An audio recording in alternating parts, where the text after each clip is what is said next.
Ora, sejam muito bem-vindos a mais um episódio do Old Gamers. Desta vez vamos ter aqui um episódio especial, porque não vamos falar de nenhum jogo em concreto. Vocês já devem ter uma ideia disso ao ver o título do episódio. Nós vamos dar o nosso top 5 de jogos da nossa vida, os melhores jogos que nós jogamos. O que é importante mencionar aqui? Isto é o nosso top 5. Malta, se vocês quiserem saber os melhores jogos que existem no mundo, tem várias listas de sites especializados da área que fazem a cotação dos jogos e vocês conseguem retirar essa listagem. Aqui o exercício é um bocadinho diferente. Nós vamos nos basear com a forma como os jogos nos fizeram sentir, o impacto que os jogos tiveram durante o nosso crescimento e a nossa vida, e portanto vamos fazer o nosso top 5 baseado nisso. Basicamente, se fôssemos para uma ilha e só pudéssemos salvar 5 jogos da nossa coleção, quais eram os 5 que nós levávamos?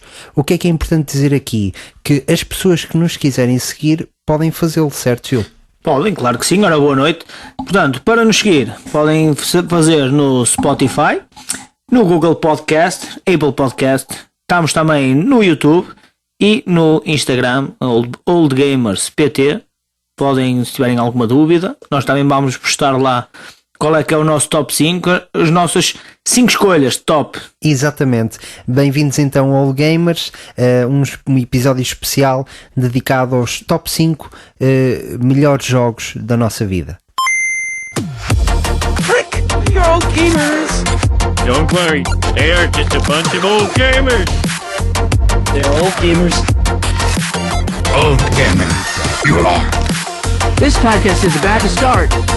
Old gamers, here comes a new challenger. Ora, para iniciarmos este top 5, a minha sugestão, meu caro colega de painel, é fazermos um pedra, papel e tesoura para ver quem começa. Então vamos lá. Estás pronto? Eu estou. Pedra, papel, tesoura. Ok, Zé. 2 tesouras, pedra, papel, tesoura. 2 pedras, estamos linkados. Tá Isto linkado, é? quer dizer alguma coisa. Pedra, papel, tesoura. Para quem ok. não está a ver a versão vídeo porque ela não existe, apanhei-vos. O Gil tirou tesoura e eu papel, portanto o Gil vai começar a dizer o top 5, não é o top 5, mas o jogo que está em quinto lugar na lista dele. Força. Portanto, top 5, todos os jogos que eu joguei, como toda a gente deve achar, são importantes. Porquê? Porque são sempre jogos diferentes e cada um tem uma ligação com cada jogo. Portanto, no meu top 5, um dos jogos que eu escolhi foi um jogo que joguei muitas vezes juntamente com o meu irmão, que é um jogo de carros, é o Grand Prix 2, ou mais conhecido por GP2.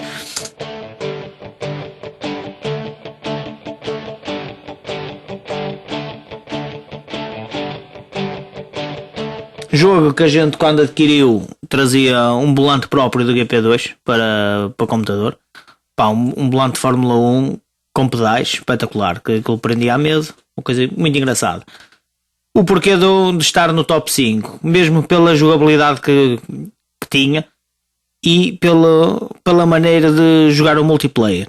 Ou seja, num jogo multiplayer, que era o que eu jogava muitas vezes com o meu irmão, o que é que acontecia? Nós escolhíamos carros diferentes na mesma pista e nós jogávamos sensivelmente entre 3 a 4 minutos de jogo.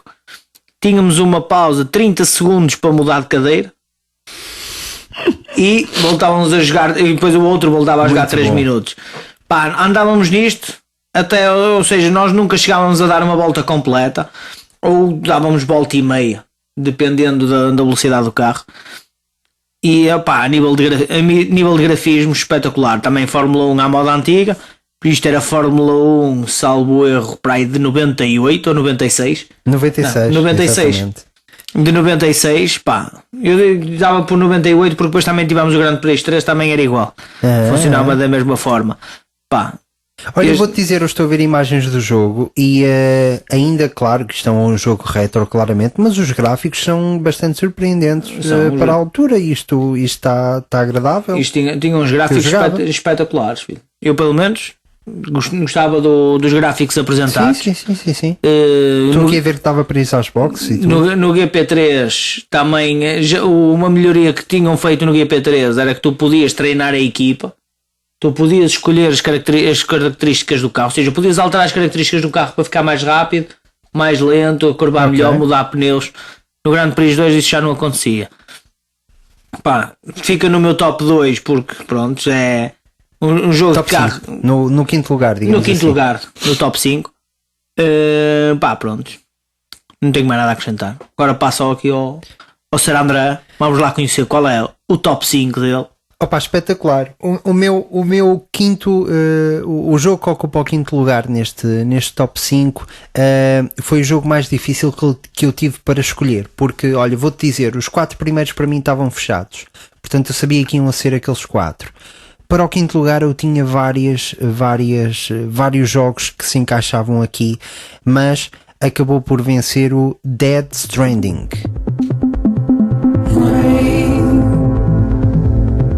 Heavy palms, bloody eyes, sweaty clothes. O Death Stranding é um jogo que foi criado pelo Hideo Kojima, que veio da saga do Metal Gear Solid, por exemplo, e foi o primeiro jogo que ele fez fora da Konami. E a nível de história, pá, é das coisas mais complexas, mirabolantes e brilhantes que eu alguma vez joguei.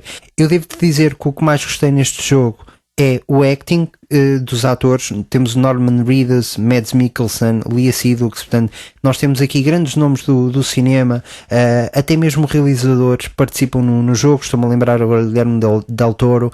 Temos o Conan O'Brien, que faz uma perninha numa missão secundária.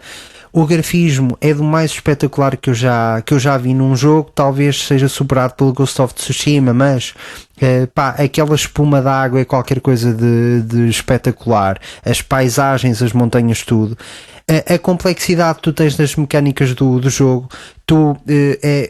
aquilo é essencialmente, estavas-me a dizer, um jogo de sobrevivência. É verdade, nós temos com o personagem de urinar quando é preciso urinar, porque a nossa bexiga é uma mecânica do jogo, ela vai ficando cheia e nós temos que a esvaziar para podermos continuar. A nossa personagem pode sofrer de anemia, por exemplo, se nós andarmos muito, as solas dos sapatos vão se desgastando.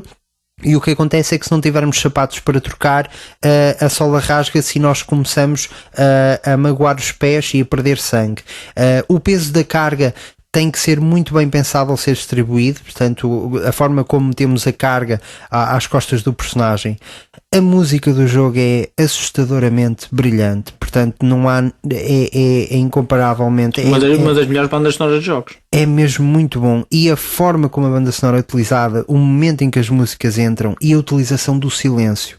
Há vários momentos em que tu estás a caminhar no silêncio completo e no momento certo começa a tocar uma música, a música certa, portanto isso faz toda a diferença. Aqui o real inimigo deste jogo é a montanha. Tu tens o gameplay é baseado em travessia, portanto tens de chegar ao ponto A ao ponto B e o teu inimigo é o monte ser mais inclinado, haver mais rochas, tens mecânicas para conseguir escalar, e depois, também para não me alongar muito nisto, tens o impacto emocional que o jogo te traz. A história tem portanto eu fiz aqui um resumo muito breve da história, mas isto ganha contornos megalómanos até à parte final, em que tudo é um bocadinho dissecado.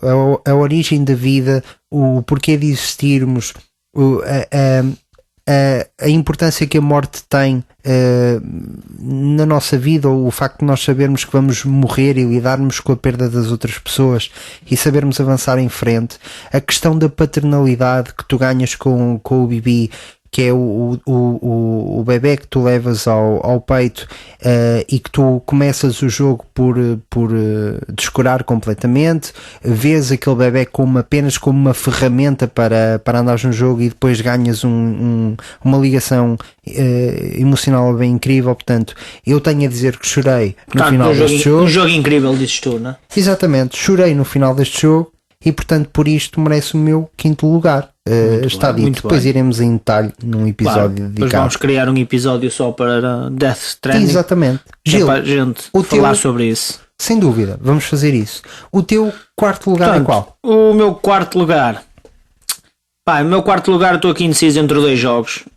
São dois jogos. Pá, são dois jogos jogados em primeira pessoa. Ok. Um deles é o SWAT 3 Muito bom. e outro deles é o Ghost Recon. Ok. O Ghost Recon não conheço tão bem. Só Pronto. 3. Muito Pá, mas bom. Só 3 ou só 4? SWAT 3. 3. SWAT 3. Pá, são dois jogos espetaculares. Dois jogos espetaculares também para a era que era. A nível de jogos de primeira pessoa de soldados. Qualquer coisa de fenomenal. O SWAT 3 comecei por jogar. Pá, eu vou dar a vaga ao SWAT 3.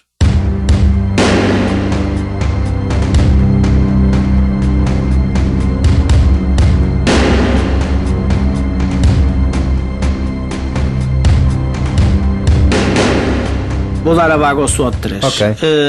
Isto porque pá, Ghost Recon é soldados e o que a gente está mais farto de ouvir é falar de soldados. Portanto, vou dar a vez ao SWAT 3 porque é um jogo mais tático. Uhum. Um jogo que eu comecei por jogar pela revista da Big Gamer, o demo, que só tinha 2 missões. E então, pronto, tive que comprar mesmo o jogo completo para jogar as missões todas. Em que, pá, para quem não conhece, nós somos um esquadrão de polícia, né? Ou seja, da melhor polícia de Los Angeles, que é a SWAT. E opá, as missões que temos que fazer, missões antiterroristas, o ideal é fazer o mais rápido possível, o mais silencioso possível e supostamente sem tentar matar tentar usar menos força letal possível E salvar os reféns. e salvar os reféns. Pá, um jogo muito fixe. Eu gastei algumas horas nisto. A nível de grafismo, para a altura estava espetacular. Já joguei também o 4, como tu disseste, mas achei que o 4 foi um jogo muito pequeno. A nível de missões, tem mais missões o SWAT 3, teve mais trabalho a ser feito o SWAT 3 do que o SWAT 4. Pá, em top 4. Até vou apagar o Ghost Recon e vou colocar este É muito fixe. no top 4. E se me permites adicionar Força. uma coisa a esse jogo que tu mencionaste, uma coisa que eu gostei muito é o facto também de controlares a tua equipa, de mandares a tua equipa abrir as portas. Sim, porque tu ali tu passas por não é um tenente, mas és o chefe da equipa daquela divisão do SWAT, não é? Fazes parte da equipa, tu és o cinzento, ou seja, tu és a cor cinzenta, tens 2 equipas com mais 2 elementos, que é 2 azuis e 2 vermelhos, que é a equipa azul e a equipa vermelha. E tu, antes de entrares em qualquer lado, podes mandar eles primeiro. Ou seja, ou vais carne para quem e vais tu e eles vêm atrás, que dá para seguir, ou vais tu primeiro, ou vão eles primeiro e tu entras atrás. Pá, uma das missões mais caricatas que eu gostei de jogar foi numa igreja de clérigos, em que, opá, é sensacional e é irritante ao mesmo tempo. Porque tu, quando estão lá os clérigos ou os padres, os bispos, arcebispos, se quiserem chamar, em que tu entras num quarto e o gajo está lá escondido dentro de um armário, a estarem escondidos na casa de banho, porque tu eras obrigado a tirá-los todos cá para fora em segurança. E quando tu pedes a eles para se baixarem, para tu usá-los mares, eles põem-se a falar de Deus e porque é que vão deixá-los maus, e a vontade é dar-lhes logo um tiro num joelho. Logo. Que agressivo. Pá, basicamente um gajo chega lá, se estão terroristas a atacar a igreja, um gajo quer tirá-los lá em segurança, ou tem que obedecer. Exatamente. Não é? E aconteceu muitas das vezes na missão em que manda a equipa azul para um lado, manda a equipa vermelha para o outro, tem espaço livre, vamos aos quartos ou ao quarto para ver se está lá alguém, e no quarto entras no armário ou abres a porta do armário, sai o bispo, o arcebispo, e tu, enquanto estás em conversa para se baixar, a porta da casa de banho abre, está lá um bandido dado 3 tiros. Morri muitas vezes assim, E como deves imaginar, a segunda vez depois de iniciar a missão, entro lá, o arcebispo se estiver no quarto leva logo um balazo no joelho, cai ao chão a gemer, meu amigo. Está olha, arrumada a situação. já está arrumado, mas pronto, depois não saio com a melhor pontuação porque não tenho que estar a disparar em civis. Mas Santo António. Mas é o que é. acontece. E Mas sim, malta, respeitem a polícia, não é? Se a polícia vos diz para fazerem uma coisa, é porque é para o vosso bem e são Exatamente. pessoas treinadas para isso. Portanto, não, nesse caso, se calhar, rezar não é a melhor ideia. Aí não é a melhor opção. Não é a melhor opção. Prontos, fica então este o SWAT 3 como o meu Só 3. Excelente escolha. quarto no top 5. Boa. Diz-me lá então qual é que é o teu quarto no top 5. O meu quarto lugar foi um jogo que eu acabei esta semana. Para quem achar estranho eu estar a colocar em quarto lugar um jogo que eu acabei, em minha defesa eu vou-vos dizer que é um remake, portanto na realidade só não coloco o jogo original porque este jogo faz tudo isso melhor. Estamos a falar de Pokémon Heart Gold.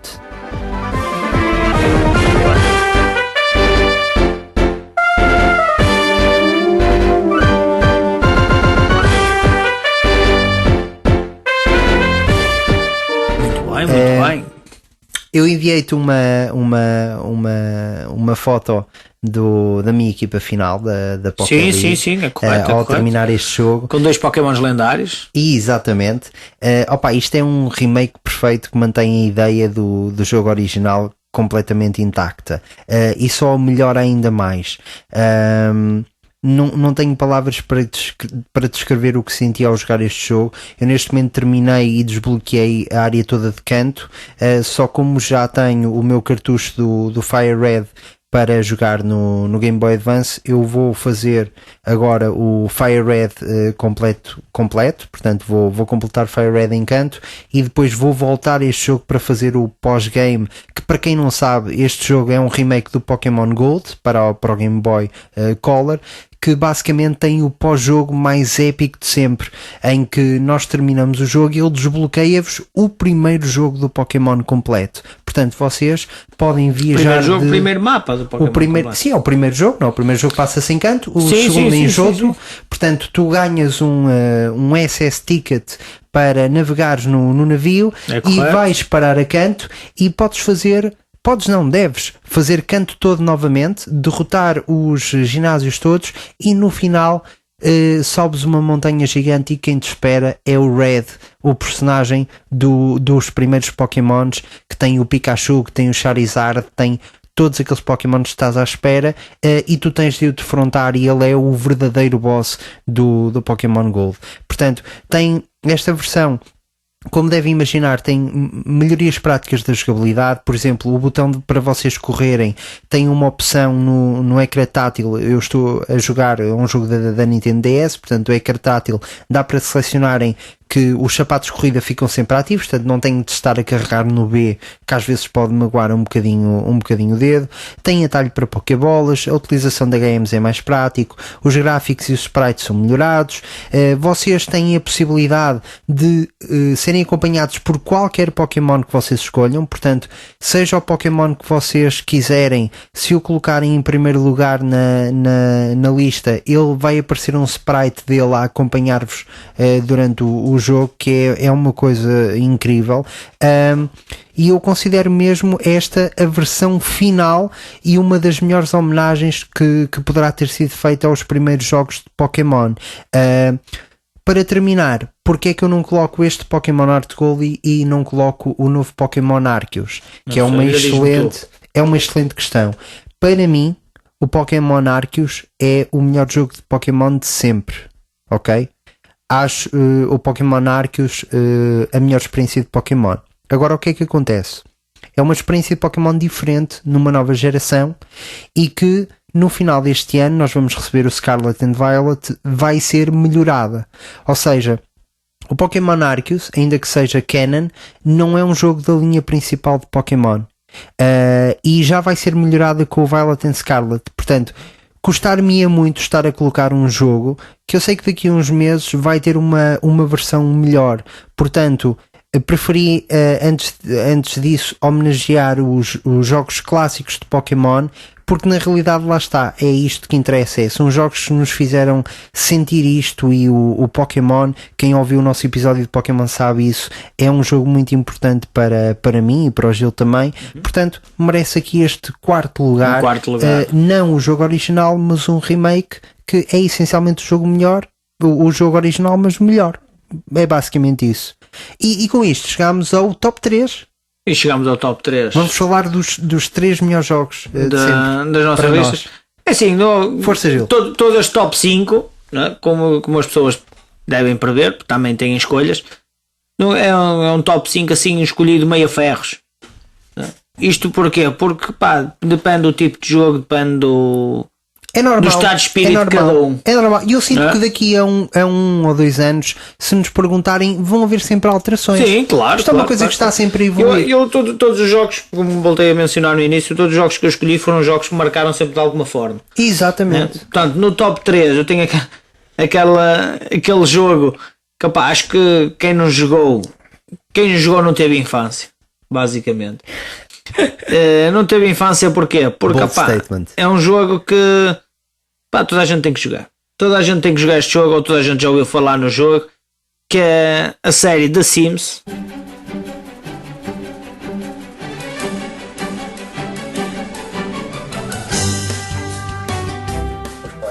Um jogo que comecei por jogar os primeiros jogos do The Sims, em que só tinha uma aldeia com 5 casas. Cheguei a ter jogar até ao Sims 4, impecável. Cada evolução do jogo é espetacular, desde o Sims 1, 2, 3, é impecável, mas gostei do Sims e tive todas as expansões que saíram após o Sims, com o Sims Vacation, Sims Update, Sims IKEA qualquer coisa. Espetacular. Um jogo esse que nós simulámos a vida real de cada pessoa.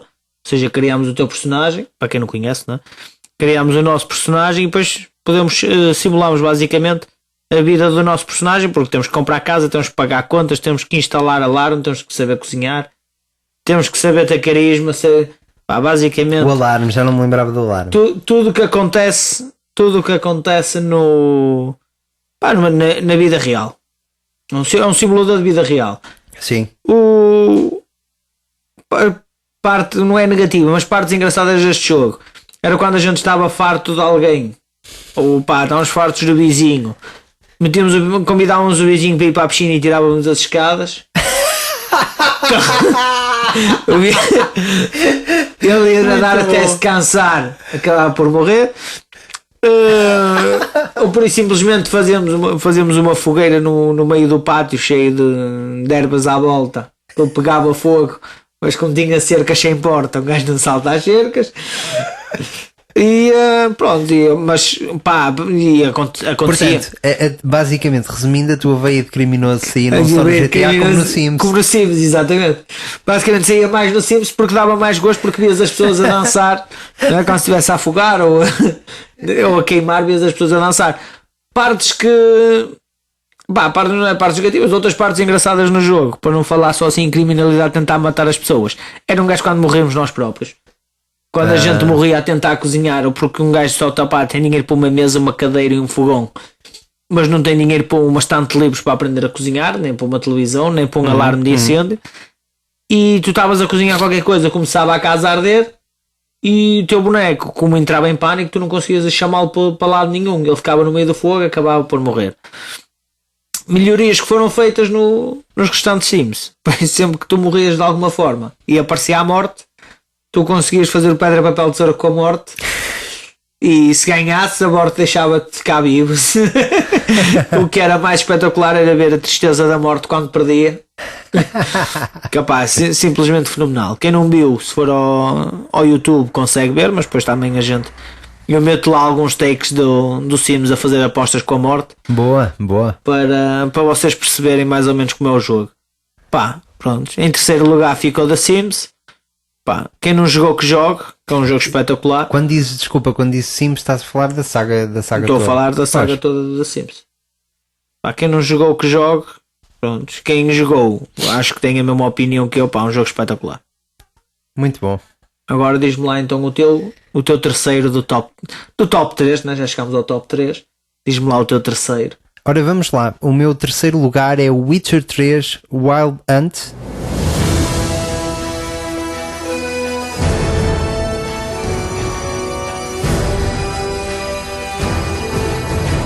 Complete Edition, portanto, jogos é a agressivos. versão portanto, a versão que tem as expansões do Hearts of Stone e o Blood and Wine. Neste momento o Witcher já é extremamente conhecido, principalmente agora com esta adaptação para a Netflix, com o Henry Cavill a fazer do Geralt. Mas basicamente quando joguei o jogo ainda não existia a série. Felizmente, porque consegui um grande negócio na compra do jogo. Eu joguei o jogo na Nintendo Switch, portanto graficamente não é o melhor sítio para jogar o jogo, mas nada paga jogar este jogo enquanto estás na pausa de almoço de trabalho. Portanto, só por causa disso, muito obrigado, Nintendo. Ou seja, na pausa de almoço de trabalho ainda jogas o Witcher. Exatamente. Muito bem. E Mas tão é só bom, para ele tão dizer bom que quer trabalha. dizer isso. Exatamente, tão bom quer dizer isso. Basicamente, Só para dizer que tem pausas no trabalho. É correto. neste jogo o Geralt tem que encontrar a Ciri, que está a ser perseguida pela Wild Hunt, e a história desenvolve-se um bocadinho por aí. Não vou entrar em detalhes porque quero muito que o Gil jogue isto e depois nós discutirmos este jogo em um episódio. Para vocês terem ideia, e também para quem não jogou o Witcher 3, é um jogo em mundo aberto, completamente RPG, portanto nós conseguimos controlar o Geralt e evoluí-lo ao longo da história. Foram criados aqui detalhes que foram utilizados e aproveitados para jogos seguintes, como por exemplo a barba do Geralt crescer naturalmente ao longo do tempo e nós termos de ir cortando. Para vocês terem uma ideia da grandiosidade do mapa do Witcher 3 sem as expansões, é um mapa que tem 142 km². Para terem uma noção de comparação, o GTA V tem 128, portanto ele é 20 e poucos km² maior do que o mapa do GTA V. Uma coisa incrível do jogo é os monstros que habitam no mundo e também o monstruário que nós temos acesso, e cataloga os diferentes monstros, porque cada um deles tem forças e fraquezas que nós temos de adaptar. E como é que nos adaptamos a estas forças e fraquezas? Mudando os nossos mutagénios, que nos vão dando capacidades diferentes, e fazendo poções que nos permitem ter mais tolerância a uma determinada toxicidade de um monstro, ou ganharmos mais força contra um determinado monstro. Portanto, isto é uma dinâmica e uma mecânica que acontece ao longo de todo o jogo.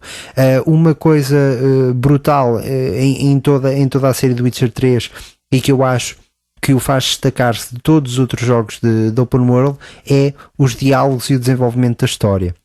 Basicamente, normalmente, em qualquer jogo de Open World, nós vamos seguindo uma série de cutscenes que nos vão mostrando a história. No Witcher 3, alguém fala para nós e aparecem-nos 3 ou 4 opções de resposta.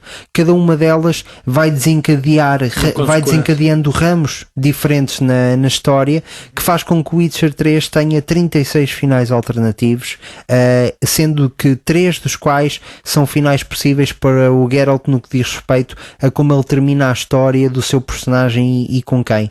Mas para te dar um exemplo, há uma parte importante na história em que tu tens de pedir ajuda a uma série de pessoas, e é aí que tu te apercebes da porcaria que tu fizeste ao longo do jogo ou não, ou do bom que tu foste, porque claro, se tu ao longo sim. do jogo tiveres tido opções que te salvem ligações, mesmo que não tenhas ficado em bons termos, mas que tenhas salvado pelo menos uma ligação cordial, as pessoas vêm-te ajudar. Mas se tu tiveres sido uma besta, que podes ser, ficas completamente tramado, porque não vais ter ajuda de ninguém. Ou seja, vai muito ao encontro também do Dead Redemption.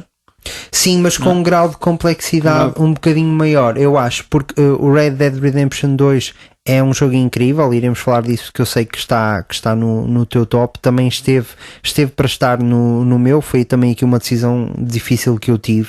Acho um jogo incrível, em muitas coisas supera o Witcher 3, por exemplo, a nível gráfico não há, ainda que o Witcher 3 tenha gráficos bons, o Red Dead 2 está na frente, mas em termos de diálogo e de história, o Witcher 3 é uma coisa nunca antes vista, e eu tenho pena que os jogos não aproveitem mais isto. Eu espero que a Rockstar agora no novo GTA siga um bocadinho mais este caminho, que é conseguirmos criar aqui uma história que se adapte muito àquilo que nós vamos fazendo, porque repara, isto não se trata de tu tomas uma opção entre A, B e C e depois acontece A, B e C. Pois. Isto é num grau de complexidade tal em que tu vais tomando decisões ao longo do jogo, muitas coisas que te parecem banais, perguntas que te fazem ou situações de conversas que tu tens, que se tu, na altura, se eu te perguntasse, hoje, achas que isto tem alguma importância, tu me dirias que não. Eu sei disso, porque Sim, eu também diria que não. Ninguém daria a importância que aquilo tem, e depois tu chegas a meio do jogo e quando tu dás fé, tudo aquilo está a vir para ti, o chamado karma, portanto tu estás a levar com a consequência de tudo o que decidiste ao longo do jogo. Pois. Portanto, pá, faz sentido, basicamente é tal e qual o do Red Dead Redemption. Sim, para além disso, tu tens um Gwent, por exemplo, que é um jogo de cartas que tu vais jogando ao longo do jogo, tu colecionas cartas, as pessoas, é um jogo que está dentro do jogo. Imagina um trading card game que está a acontecer, tu tens missões, tens locais escondidos em que tens cartas que tu vais encontrando e constróis um baralho, e tens sempre pessoas a perguntarem-te se queres jogar uma partida com elas, tens missões em que é obrigatório tu venceres essas partidas, não são muitas, mas tens, portanto essa é uma parte muito incrível do jogo. E eu posso dizer que tenho 136 horas deste Witcher 3 na Nintendo Switch, portanto terceiro lugar é essencialmente isto. Muito bem, muito bem. Vamos para o número 2. Qual Vamos é que é então o teu número 2? para o número 2. Número 2, pá, como não podia deixar de ser, já falámos há bocadinho, também mencionaste agora no teu número 3, Red Dead Redemption 2.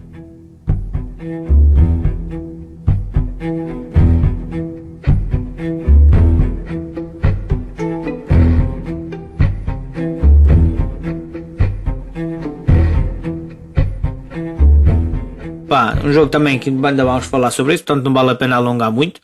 É um jogo, como tu falaste, que a Rockstar Games pôde introduzir no novo GTA que vai sair. Opa, acho que mais acho que vai ser um exagero, porque opa, o Red Dead Redemption 2 está fenomenal a nível de história, a nível de finais alternativos, porque tens 2 finais alternativos, no qual eu ainda só consegui completar um, com o outro ainda não consegui completar. Pá, simplesmente fenomenal. Um jogo que em mundo aberto, em que tu, pá, podes andar a pé, podes andar a cavalo, podes roubar carroças, podes assaltar pessoas a meio do percurso. É claro que depois a tua reputação de cowboy fica alterado, vai alterar, ou sobe ou desce, dependendo daquilo que andas a fazer. Podes ajudar pessoas, apanhar animais lendários, pá, perder tempo a pescar peixes lendários. Quem é que num jogo se vai lembrar de perder tempo a pescar peixe? É perder tempo a pescar peixe, é perder tempo a cozinhar. Sim. É perder, fazer café de manhã. Fazer café de manhã, pá, porque tem que descansar à noite, e temos, dependendo da tua reputação, se estiveres a ser caçado por caçador de recompensas, tens que dormir em locais escondidos por causa dos caçadores de recompensas. Sim. Pá, algo fenomenal. Acho que foi um jogo que foi muito bem pensado pela Rockstar Games. No 1 também ainda não joguei na totalidade, também joguei pouco, mas quero jogar por causa do conhecimento da história. É muito bom. Para ter conhecimento da história toda. Mas pá, tinha que ter o segundo lugar. Não está em primeiro, porque em primeiro ainda tem uma relíquia mais antiga. Ok. Mas acho que também depois mais para a frente vamos falar sobre o Red Dead Redemption 2. Sim. Mas fica no segundo lugar. Olha, eu posso te dizer que na altura fiz uma loucura, que eu terminei o Red Dead Redemption 2 e gostei tanto daquilo, tivesse a sensação que tiveste. Eu queria jogar o primeiro, só que o primeiro só está disponível só consegues jogar o primeiro se tiveres uma PlayStation 3 Exatamente. ou uma Xbox, mas eu tenho PlayStation, ou na PlayStation 4 com a PS Now, que te dá acesso ao Red Dead 1 via streaming. Portanto, na PS Now é onde consegues jogar os jogos clássicos da PS3. E eu fui pôr a PS Now para poder jogar o Red Dead 1 e vi que eles me estavam a oferecer 14 dias gratuitos. E desses 14 eu em 4 acabei o Red Dead 1. Portanto acabei por não pagar nada para jogar. E acabar o Red Dead 1. Estávamos em pandemia, portanto eu tinha tempo livre. Tinhas mais tempo suficiente para jogar, não é? Sem dúvida. E foi completamente focado nesse jogo e foi mesmo muito bom, e é muito interessante ver fazer esse exercício e perceber o que passou para o 2, porque foi muita coisa. Eles pegaram e melhoraram tudo ao quadrado, ao cubo. Foi mesmo incrível. Ao pixel. Foi mesmo incrível. O meu segundo lugar é um jogo que eu acabei bastantes vezes. Eu joguei este jogo 3 vezes no PC, uma vez na PlayStation 2, uma vez no iPad e 2 vezes na Nintendo Switch. Portanto, há um total de 7 vezes jogado. É o Resident Evil 4.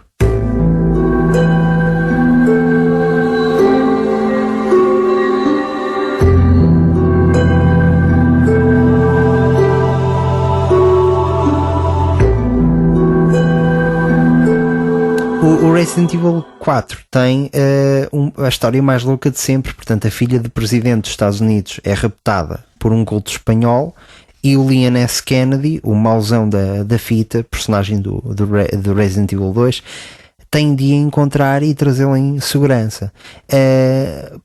Um jogo que dispensa apresentações. Foi um jogo que mudou completamente a indústria dos videojogos na altura em que saiu. Portanto, apresentou a mecânica over the shoulder em terceira pessoa de tiros. Na altura tu ainda o teu boneco parava de andar quando querias apontar. Portanto, é uma das coisas que ainda hoje as pessoas apontam em esse jogo, que é tu estás a andar e quando apontas a arma, o boneco não consegues andar e apontar ao mesmo tempo. Ou apontas ou apontas ou andas. E só que o engraçado foi que a mecânica do jogo foi construída à volta disso. Portanto, tudo aquilo está pensado para ser nesse formato, e até mesmo os sustos que tu tens derivam dessa mecânica. Coisas brutais que eu tenho a salientar acerca deste jogo. Eu por acaso não sei se chegaste a jogar o Resident Evil 4. O 4 nunca joguei. Joguei o 1, 2 e 3. Ok. 4 nunca joguei. Ok. Isto é passado em Espanha. Ok, numa vila, eu acho que é no sul de Espanha. Só que o que acontece? O vilão do jogo chama-se Salazar. Portanto, não sei se aqui o Rapatacho. Cá está, alguma confusão outra vez entre Portugal e Espanha. Não sei, desculpa só de interromper. Não sei se na tua cozinha tens o Rapatacho. Não, o que é um rapatacho? Exatamente, um rapatacho. Vais perguntar, quando chegares a casa, perguntas à tua mulher o que é um rapatacho. E ela vai dizer assim: o Salazar. Ok. Ou seja, eles ao rapatacho, um utensílio de cozinha, caso ninguém saiba, eles dão o nome de Salazar, porque o Salazar era o rapatacho. Nunca percebi porquê, mas pronto. Provavelmente porque ele tinha ali uma austeridade muito grande em termos de financeiros e tudo mais. É capaz. Mas pronto, mas sim, então o mauzão do filme era o Salazar. Era o Salazar, e lá está, aquilo supostamente passava-se em Espanha. Não sei se as pessoas continuam lá de fora, continuam a achar que Portugal e Espanha é a mesma coisa, mas de toda a forma, por o vilão se chamar Salazar, não quer dizer que tenham confundido as coisas nesse formato, não é? Pois. Também não vamos aqui criticar coisas nada. Que não fazem sentido. As vozes dos NPC, por isso mesmo, são espetaculares, pá. Tu tens coisas como estás a disparar e ouves "te voy a matar", cabrón. Exatamente. Ou quebraste pela ventana. Exatamente. Que era que me amar mi puño. Portanto, nós vamos ouvindo essas coisas à medida que estamos a jogar o jogo, que é uma coisa fenomenal. Juntando-lhe os puzzles e aquele ambiente soturno, principalmente da primeira vila, e o facto de eu adorar este jogo, saber o jogo de trás para a frente, de o ter jogado 7 vezes, e mais importante que isso, neste momento, se eu tivesse uma Switch e me dessem esse jogo para jogar, eu jogava o feliz da vida e contente, como se fosse a primeira vez, tem que levar segundo lugar. Portanto, é Resident Evil 4 o meu segundo lugar. E bem, com muito isto bem. tudo, chegámos ao topo da Com isto montanha, tudo, chegámos ao primeiro lugar. Ao topo dos jogos. Gil, faça favor. Pronto, então é assim, no topo dos jogos, para o meu topo dos jogos, topo do topo, não podia deixar de estar um jogo que marcou uma série que marcou várias gerações, marcou a nossa, talvez a anterior e as futuras, que é Dragon Ball Z. O jogo chama-se Dragon Ball Z The Legends.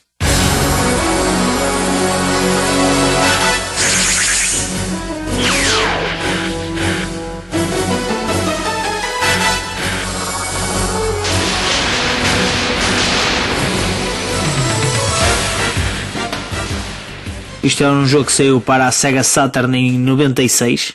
Muito épico.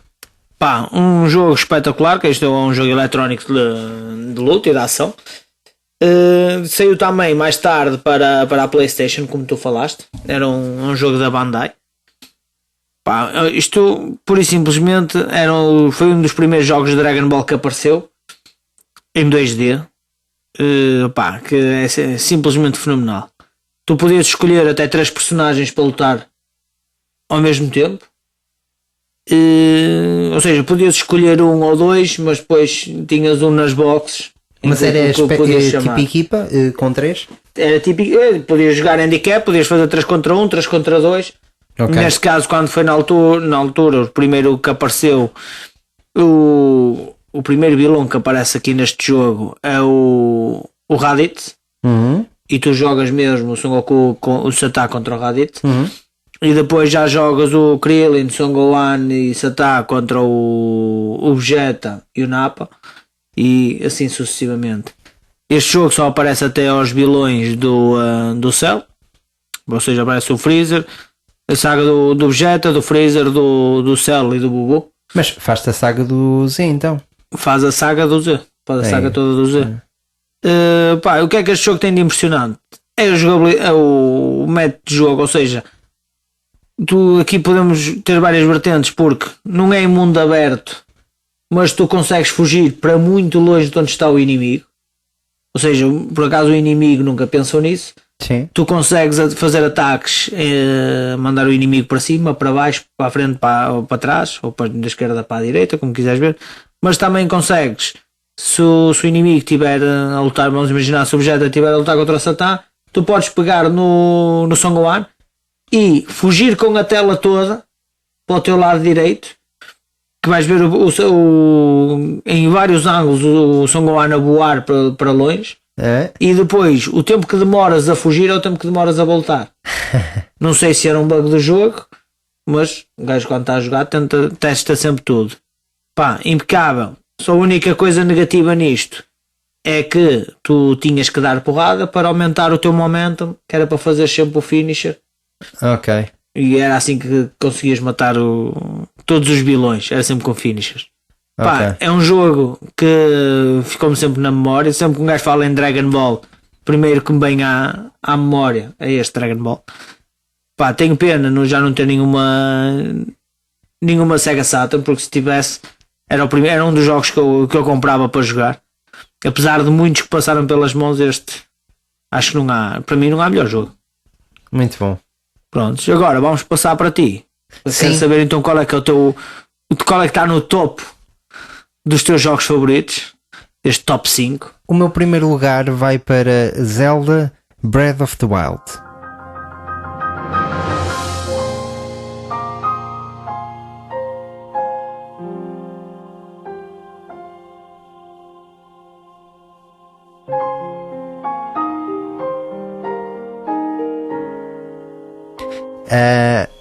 O Zelda Breath of the Wild leva aqui o primeiro lugar por razões muito claras. Em primeiro lugar, para mim é o mundo aberto perfeito. Para teres uma ideia, tu não jogaste este, pois não? É negativo. Ainda não, ok. Para teres uma ideia, isto basicamente é um jogo em mundo aberto, ok? Tu controlas o Link. Muitas pessoas confundem o Zelda, acham que o Zelda é o personagem principal, não é? Zelda é a princesa, que o Link normalmente quer salvar ou tenta ajudar. Ou seja, a Zelda é uma princesa. A Zelda é uma princesa, exatamente, e o Link é o personagem principal. Porquê é que ele se chama Link? Porque na primeira versão do Zelda, o criador do The Legend of Zelda queria que o Link fosses tu. Portanto, a ideia era tu pôres o teu nome, e ainda funciona assim hoje. Tu colocas o teu nome como se fosse, por exemplo, como um se jogo fosse de no Pokémon. Exatamente. E só que por defeito aparece-te Link, que seria o Link é a ligação que o jogo tem contigo. Exatamente. Só que se tu não colocares nome nenhum e só fizeres ok, o boneco segue com o nome Link. Portanto, ficou o nome Link assim para falarmos genericamente assim do personagem como principal. no Pokémon, tu também no Pokémon vermelho, se não mudares o nome és o Red.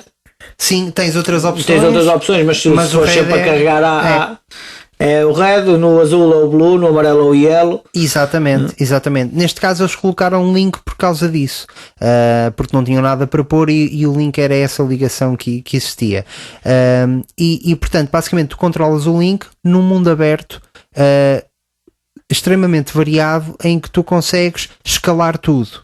Quando eu digo escalar tudo tu consegues trepar a árvores, a montanhas, não há limite. O jogo está preparado para tudo ser escalável. O que é que te impede de ir mais longe ou menos longe? É a barra de stamina que tu vais melhorando ao longo do jogo. Portanto, tu assim começas a escalar alguma coisa, tens uma barra de stamina que vai diminuindo.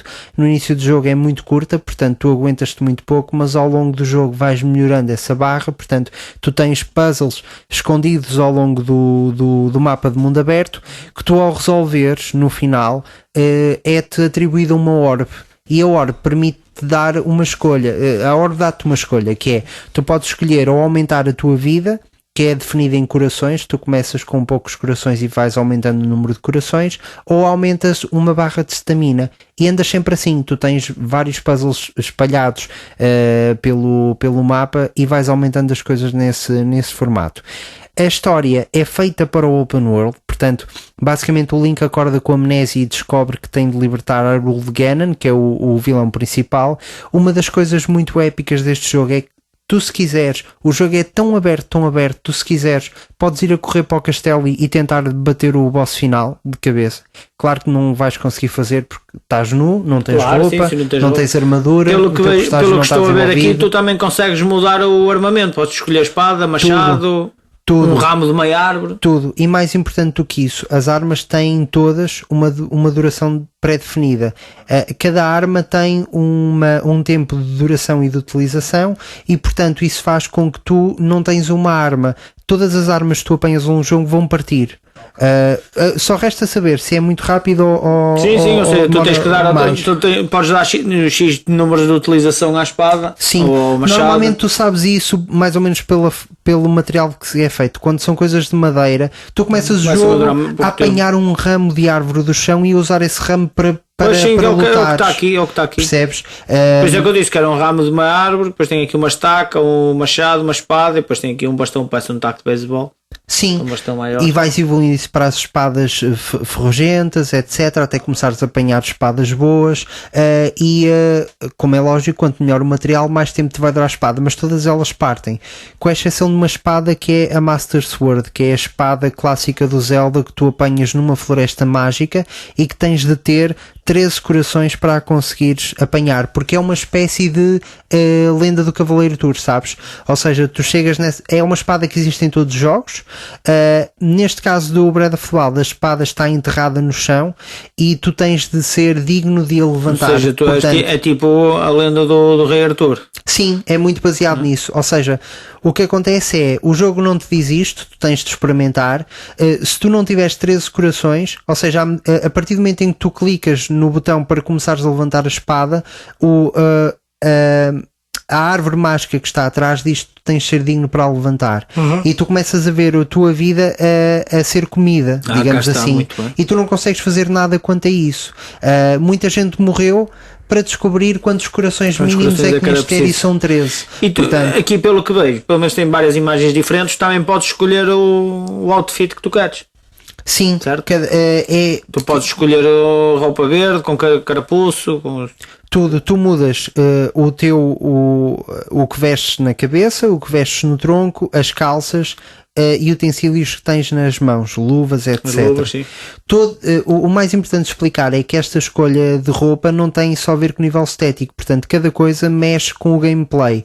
Por exemplo, tu tens roupa, eu vou dizer um dos momentos mais épicos que eu tenho neste jogo foi quando pela primeira vez tentei subir a uma montanha de gelo e ele começou a tremer de frio e a morrer, percebes? E eu descobri que ou fazia uma poção que tinha de encontrar uma série de amoras e tudo mais nas árvores e fazia uma poção que me permitia aguentar o frio, ou tinha de arranjar uma roupa que fosse quente o suficiente para me permitir ir para lá. Portanto, repara que isto é um jogo que, se tu vires as imagens, estás a jogar uma aguarela, uma pintura de aguarela, é muito bonito. Os gráficos do jogo são lindos e eu acho que vão perdurar muito no tempo por causa disso. Ao mesmo tempo tem esta complexidade e este realismo que é mesmo muito bom. Tu no mapa, para não demorar muito tempo e não ficar tempo demais a falar nisto, porque havemos de fazer um episódio também só sobre o Zelda. Claro. Tu tens 4 zonas de mapa super diferentes. Tens o deserto de Gerudo, tens os Horas da Main, que é a cidade de água, que é lindíssima, é uma maravilha. Tu tiras fotografias do jogo só de andar ali. Tens o vulcão de Edin e as montanhas de Ebra, que é onde aprendes a voar com os personagens que são meio pássaros, meio humanos. É uma coisa um bocado surreal. A beleza deste mundo não tem comparação. Tu encontras dragões místicos a andarem pelo mapa. Estás sempre a ser surpreendido, e o mais incrível disto é que o jogo não te diz necessariamente para onde tens de ir. Tu vais descobrindo as coisas, tu fazes as coisas na ordem que quiseres, porque lá está, a história está preparada para tu fazeres o jogo da forma que tu planeas fazer, ao ponto em que, se tu quiseres ir diretamente ao boss, vais, ou se quiseres fazer tudo como deve ser, faz tudo como deve ser para ir com umas coisas mais fáceis para ti, digamos assim. Pronto, muito e é isto. Breath of the Wild é um jogo que tem este estilo gráfico que eu acho que se vai permitir manter-se atual durante várias dezenas de anos. A história é adaptada para a função do jogo, nós somos e sentimos aventureiros de verdade, e a jogabilidade é perfeita. Emocionalmente é um jogo que me inspira sempre sentimentos positivos de resiliência e de esperança. É por tudo isto que o The Legend of Zelda Breath of the Wild é até hoje o melhor jogo que eu já joguei. Já jogaste, pronto, muito bem, mas também vamos ter tempo noutra oportunidade, assim, após de eu também jogar, porque também quero jogar para perceber a espectacularidade desse jogo. E depois vamos fazer um episódio sobre isso, vamos falar mais um bocado sobre essas missões todas. Claro que sim. E outfits e espadas e corações. Estou desejoso, pá. Estás desejoso? Estou desejoso. Esse episódio para mim vai ser mesmo, pá, vai ser muito bom. Vai ser qualquer coisa de fenomenal, como todos os episódios. E pronto, olha, temos aqui o nosso top 5. Seria engraçado talvez daqui a 2 anos fazermos o mesmo exercício, para vermos se alguma coisa mudou nos jogos e nas nossas escolhas. Quanto a vocês, obrigado por estarem desse lado e por acompanharem este episódio. Vocês podem nos seguir de várias formas. Como é que é, Gil? Como é que as pessoas podem fazer? Através do Spotify, uma plataforma excelente, podcast. Podcast é espetacular. Não há melhor. Google Podcast, Apple Podcast, YouTube. Excelente também. E também temos a nossa conta de Instagram, OldGamersPT, onde podem-nos também mandar mensagens e podem-nos seguir. Nós também vamos publicando lá sempre que vai sair nos novos episódios. Caso não saibam, volto a relembrar, todas as terças-feiras sai um episódio novo. Pronto. Muito bem. Quanto a nós, desejamos uma boa manhã, uma boa tarde, uma boa noite, dependendo da hora e altura em que estiverem a ouvir este podcast. Se quiserem enviar mensagens áudio ou texto, oldgamerspt@gmail.com. E quanto a nós, vamos dormir um bocadinho. Vamos dormir um bonzinho de sono. Continuação de uma boa noite, beijos e abraços.